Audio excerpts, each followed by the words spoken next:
ආයුබෝවන් සුබ දවසක් වේවා කියලා ආදරේ ප්‍රාර්ථනා කරනවා. අද දවසෙත් ඔන්න සමන්ති කිචන් YouTube channel එකත් එක්ක එකතු වෙලා ඉන්න දේශ විදේශ ආදරණීය යාළුවා හැමෝටම අපි අද දවසේ හදාගන්නේ මුලකය එකක්. හැබැයි මේක විශේෂයි.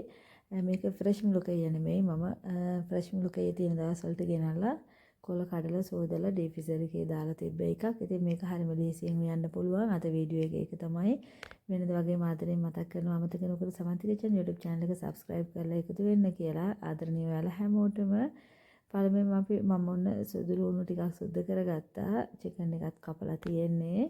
ඉතින් මෙන්න මේ විදිහට සුදු ලුණු ගොඩක් ඕන. ඒ කියන්නේ මම සුදු ලුණු ගෙඩි දෙකක විතර බික් ගත්තා. ඒ ටික ඔන්න ඔය වගේ භාජනයකට දාලා තියලා මම චිකන් එක කපලා ගත්ත එක ඉස්සෙල්ලා ලිපේ තියාගන්න ඕන. චිකන් එක කපලා සෝදලා අරගෙන තියෙන්නේ හොඳට.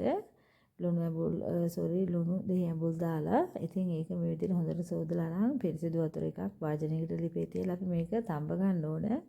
අපි මේක වතුරෙන් තමයි මුලකය එක උයා ගන්නේ. දන්න අයත් ඉන්නවා. හැබැයි නොදන්න අයට දැනගන්නයි ලේසියෙන් හදන ආකාරය තමයි අද වීඩියෝ එකේ මම ඔයාලට කියලා දෙන්නේ. අවශ්‍ය ප්‍රමාණයට ලුණු එකතු කරගන්න. මේක වතුර එක පැහෙනකොට මෙන්න මේ ආකාරයට පෙන ගතිය එන ටික අයින් කරගන්න ඕන. මෙන්න මේ විදිහට සම්පූර්ණ මේකේ පෙන ගතිය අයින් කරගන්න. ඊට පස්සේ මම මෙතන කුළු බඩු ලේස්ති කරගන්නවා. මෙතන තියෙනවා කොත්තමල්ලි, කෑලි මිරිස් චුට්ටක්, එනසල්, කරාබු නැටි, කුරුඳු පොත්තක්, කුරුඳු කොලයක්, ගම්මිරිස් ඇට වගේම උළුහාල් දුරු ඇට ටිකක්. ඉතින් මෙන්න මේ කියන જાති ටික මේ වතුර එක පැහෙන වතුර කිය අපි අර තිබ්බ පෙන ගතිය අයින් කරගත්තා. මේකට දාගන්නවා. මොකද අපි මේ කෑම එක හදාගන්නේ 3-5 දාන්න නැතුව ගොඩක් අඩුවෙන්. ඒ නිසා කුළු බඩු ටික දාලා තිබ්බේ මේ විදිහට තැම්බෙන අතරතුර මම බත් එක උයා ගන්නවා. නූඩල්ස් ටිකක් දාලා ඔලිව් තෙල් එකේ රන්වන් පාට වේගෙන එනකොට බටර් ග්‍රෑම් 50ක්ම දාගත්තා. හාල් ටින් එකකින් තමයි මම අද උයන්නේ. රුලන් ටින් තියෙන රතු පාට ඒ ටින් එකකින් එකක් සෝදලා විනාඩි 15ක් පෙඟෙන්න තියලා ඒ හාල් එක තමයි මේ විදිහට දාලා වතුර උණු කරපු වතුර තමයි බත් එක උයා ගන්න මේ ආකාරයට. චිකන් එක මෙන්න බලන්න අපි තැම්බෙලා තියෙන්නේ. මම මේක ලිප් ඔෆ් කරලා තිබ්බ පොඩි වෙලාවක්.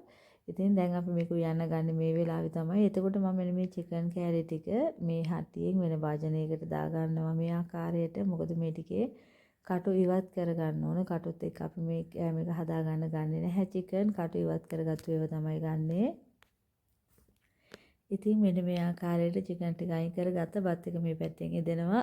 මේ බත් එක චුට්ටක් කූරු ගාලා මෙන්න මේ වෙලාව වෙනකොට ලිපේ ගින්දර අඩු කරලා පියන වහලා තියන්න පුළුවන්. බත් එක වහලා තියලා චිකන් එකේ වුණ මම කටු අයින් කරගත්තා. මේ තියෙන්නේ පිරිසිදු කරලා ගත්ත චිකන් ටික. ඉතින් ඒ ටික එහෙම පැත්තකින් තියලා මම කොත්තමල්ලි කොළ ටිකක් මට ඕන කරනවා. මේ තියෙන අපි සුදු ලුණු කොටා ගත්ත ටික. මෙන්න මේ විදිහට ඔලිව් තෙල් ටිකක් තමයි මේ එකතු කරගන්නේ. ගොඩක් ගන්න එපා. සුදු ලුණු ටික අපි දාලා ටෙම්පරාදු කරගන්නවා. මේක ටෙම්පරාදු කරගන්නේ බාගෙට සම්පූර්ණ රන්වන් පාට වෙන ටෙම්පරාදු කරගන්න එපා. එතකොට කෑම එකේ රස අඩු වෙනවා.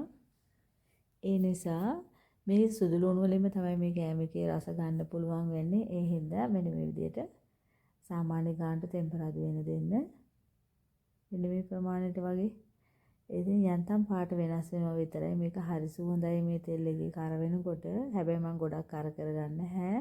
මේ වෙලාවේ ඇති මම මේකට එකතු කරගන්නවා මුලක යෙමෙන බලන්න අපි අයිස් ගතිය අයින් වෙලා තියෙන්නේ. මම මේක උදේ අරන් ෆ්‍රිජ් එකකින් ඩීප් ෆ්‍රීසර් එකකින් අරන් පැත්තකින් තියුවේ.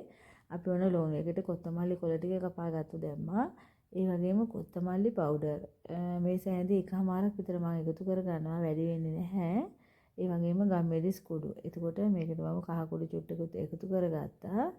මට බය හිතුණ පාට වෙනස් වෙයි කියලා ඩීප් ෆ්‍රීසර් එකේ තිබ්බ නිසා. ඉතින් ඔන්න දාලා මේ ಜಾති ටික අපි නැවතත් ඔන්න කවලම් කරගන්නවා. මෙන්න මේ වගේ ටෙම්පරාදු වෙන්න.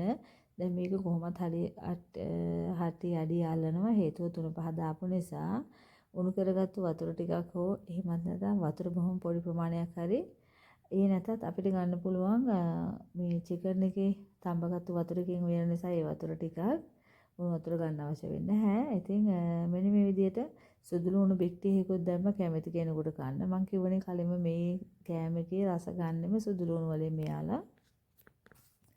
ඉතින් ඒක ඔන්න ඔය විදිහට තියෙන්න ඇරලා පුංචි වෙලාවක්. ඊට පස්සේ අපිට පුළුවන් අපේ මුලකයි අය එතකොට චිකන් තඹගත්ත වතුර එක එකතු කරගන්න. දැන් මේක චුට්ටක් ටෙම්පරාදු වෙන්න ඕන මෙන්න මේ ආකාරයට. ඊට පස්සේ අපි උන එකතු කරගන්නවා මේ විදිහට මුලකයි එක. ඉතින් මෙන්න බලන්න ඩීපිසර් එකේ තිබෙන විදිහට අරන් ටික තීව පැය 3-4ක් මේකේ අයිස් ගතිය අයින් වෙලා තියෙන. මැද හරියන යන්තම් දෙනවා. ඒක ගැටලුවක් වෙන්නේ නැහැ. අපි දැන් උයා ගන්න නිසා.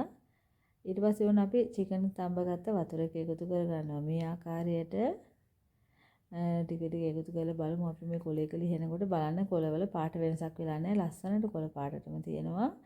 ඉතින් මේ විදිහට තමයි අපිට මේක තියෙන්න ඕන. ඉතින් අපි මේක චුට්ටක් අවලං කරගමු. මෙන්න මේ ආකාරයට. පස්සේ අපිට පුළුවන් ඊතර වතුර ටිකත් මේකට එකතු කරගන්න. මෙන්න මේ ආකාරයට කවලම් කරගෙන බලන්න මේකේ වතුර වැඩි කරගන්න එපා. ඔයාලා සාමාන්‍යයෙන් අර දැවටෙන ගානට තමයි තියෙන්නේ. ගොඩාක්ම වතුර ගතියව මත රස නැහැ. එතකොට රස අඩු වෙනවානේ. ඒ හින්දා ඉතින් මේ වෙලාවේ වුණ මම තව වතුර ටිකක් එකතු කරගන්නවා. වතුර කිව්වට මේ චිකන් තඹ ගත්ත එක තමයි වතුර එකතු කරගන්නේ. ඊට පස්සේ අපි චිකන් ටික සුද්ධ කරලා ගත්ත එකත් එකතු කරගන්නවා. එකතු කරලා මේක මද ගින්නේ තැම්බෙන්න දෙන්න ඕන විනාඩි 15ක් විතර. අඩුම ගෙන්දරේ තැම්බෙන්න දෙන්න. එතකොට හරිම රසවත්. ඉතින් රහට කන්න කැමති ඔයාලට තමයි මේ වීඩියෝ එකත් අපිට මේකට අවශ්‍ය කරනවා දෙහි. දෙහි ලෙමන් මම ගන්නවා ලෙමන් ගෙඩි 3ක විතර. ඇඹුල් යුෂ මොකද මේ රහයි දෙහි ඇඹුල් දැම්මම ඒ හින්දා වැඩිපුර දෙහි ඇඹුල් ටිකක් අපිට එකතු කරගන්න පුළුවන්. හරිම රසවත් කෑම එකක්. ඉතින් මේක එක එක විදියට කනවා එක එක්කෙනා. ඉතින් ඔයාලත් මේ විදියට හදලා කාලා බලන්න. හරිම රහයි, මාරම රසයි. මමත් අසම කෑමක් තමයි.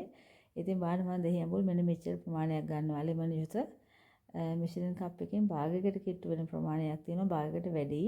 ඉතින් මේ ප්‍රමාණෙත් මෙන්න මේ විදිහට එකතු කරගන්නවා. මේ දෙහි ඇඹුල් ටික අපි එකතු කරගත්තට පස්සේ මතක තියාගන්න ඕන මේ ලිප ඕෆ් කරන්න ඕනේ. ඒකට ලිප ඕන් එකේ තියන්නේ මේක තැඹුණාට පස්සේ තමයි අපි දෙහි ඇඹුල් එකතු කරගන්නේ. ඉතින් මේ වීඩියෝ වලට ප්‍රයෝජනයක් වුණා නම් ලයික් එකක් කමෙන්ට් එකක් දාලා මේ වීඩියෝ ෂෙයා කරන්න. බත් එකත් එදිලා තියෙන්නේ මෙන්න මේ ආකාරයට. ඉතින් උන රසවත් කෑම එකක් ලිස්ට් වෙලා තියෙනවා. අපි හැම වෙලේම නැවතත් අලුත් වීඩියෝ එකකින් හැමෝටම මොන ඉතින් වෙනද වගේම ප්‍රාර්ථනා කරනවා ජය සතුට නිදුක් නිරෝගී සුවය නිරන්තරයෙන් ලැබෙන්න කියලා හැමෝම නැවතත් ජය වේවා හැමෝටම